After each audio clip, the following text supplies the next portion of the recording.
Community Health of East Tennessee, known as CHET and formerly known as REACHES, celebrates its 30th year tomorrow.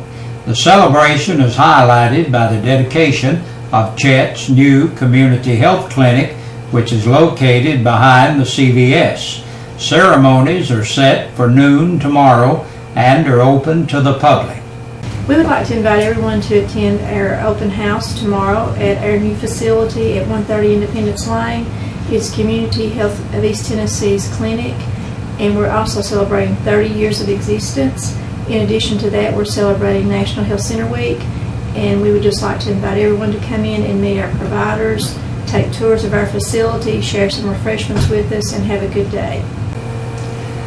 More than 8 years later, the lingering potential legal implications from a Campbell County torture case may now be finally at an end, and it's made front page headline news in today's edition of the Knoxville News Sentinel.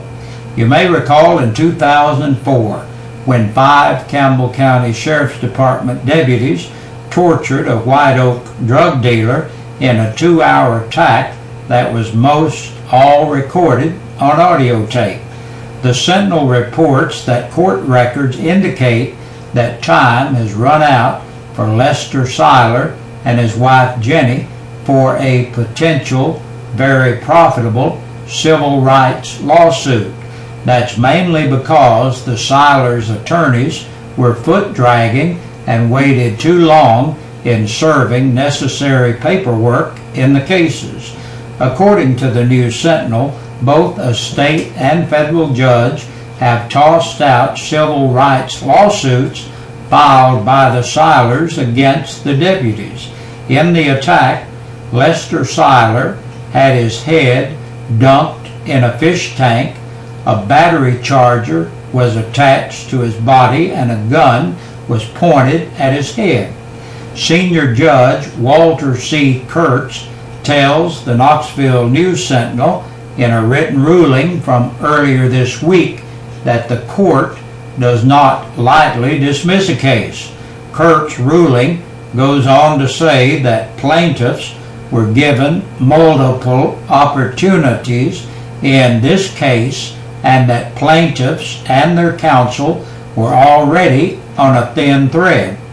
8 years ago last month, Lester Seiler was on probation from a previous drug sale conviction. That's when 5 Campbell County deputies went to Seiler's home on White Oak, which is near the elementary school. Reports of Seiler continuing to sell drugs prompted the visit.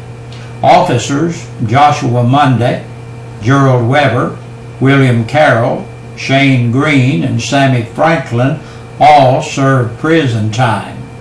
A more detailed story is available in the August 9th Knoxville News Sentinel. It's a big night for Campbell County football. The Cougars play in the Neyland Stadium Jamboree this evening. They'll take on Catholic in a quarter that should start around 7 o'clock or a tad after. You may buy your tickets today at the high school or at the game. The Cougars open the season Friday, August 17th against Seymour at Dossett Stadium. WLAF has the radio, television, and web coverage of Cougar football all regular season long. A Jellicoe man is charged with desecrating a Campbell County graveyard. Sheriff Robbie Goins tells WLAF that his officers, along with members of the Jellicoe Police Force and Whitley County, Kentucky deputies, worked together to track down 39-year-old James Ed Perry Jr. Perry reportedly stole items from the Douglas Cemetery in Jellicoe on or around July 25th. As a result, Perry is facing 5 counts of theft of property under $500, along with 5 counts of vandalism under $500, as well as 5 counts of desecration of a grave, an honored place. The breast cancer support group, Pink Pals, meets this evening. That's at 7 o'clock at First Baptist Church of La Follette. Pink Pals, Positive Attitude, Love, and Support, meets for the 7th time since it was formed back in the winter. For details, you can call 423-494-7080. And the Tennessee Highway Patrol will be conducting driver license safety checkpoints tomorrow, Friday, August 10th, on South 4th Street at Hemlock Street, and on August 16th on Toe String Road at Lawson Lane. The Tennessee Highway Patrol has found these driver license roadside checkpoints to be an effective means of enforcing driver license laws of Tennessee while ensuring the protection of all motorists. And that's the news for this Thursday. Stay tuned next for the press release from the Sheriff's Department. And 13 people have been booked into the Campbell County Jail in the past 24 hours. They are Jacob Andrew Boshears, age 41, of Lewis Sharp Road in La Follette for speeding and reckless driving. 31-year-old Christy Gale Brandenburg of Pinecrest Road in Jacksboro for public intoxication. Kurt Douglas Brown, age 50, of Back Valley Road, La Follette, for possession of a Schedule II controlled substance and possession of drug paraphernalia. Stephanie Campbell, age 20, of West Elm Street, La Follette, for possession of drug paraphernalia. 40-year-old Edward Lee Carroll of Newport Cemetery Road in Huntsville for theft of property under $500, and he was held for another agency. 26-year-old Matthew Faust of Shoney Drive, La Follette, for no driver's license, destruction of evidence, and attachment for child support, filing a false report or bomb threat, criminal impersonation, and was held for another agency. Quentin Griffith, 29, of Knoxville, for violation of the drug court. 29-year-old Edward Jenkins of Knoxville for violation of the conditions of a drug court. Johnny Johnson Jr., age 29, of West Central Avenue, La Follette, for unlawful carrying or possessing a weapon, violation of the open container law, and violation of the seatbelt law.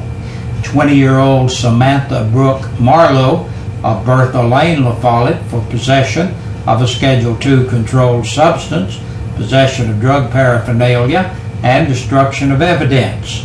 Hayden Walker McKinney, 24, of Sugar Grove Valley Road in Harriman, for violation of probation. 46-year-old Johnny Edward Morris of White Oak Road in Duff for violation of probation.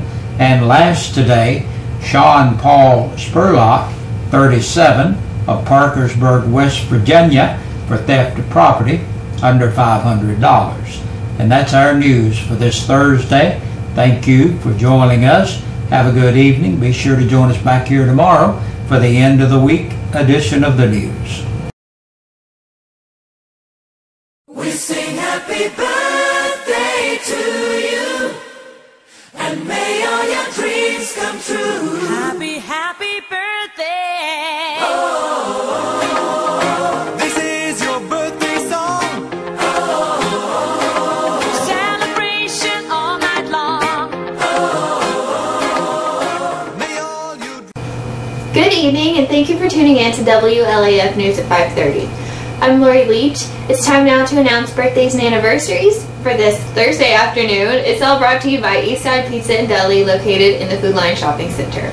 We would like to wish a very happy birthday to Leon Johnson, Savannah Marlowe Berry, excuse me, Sue Evans, Ramsey Brummett, and Linda Gale Chapman.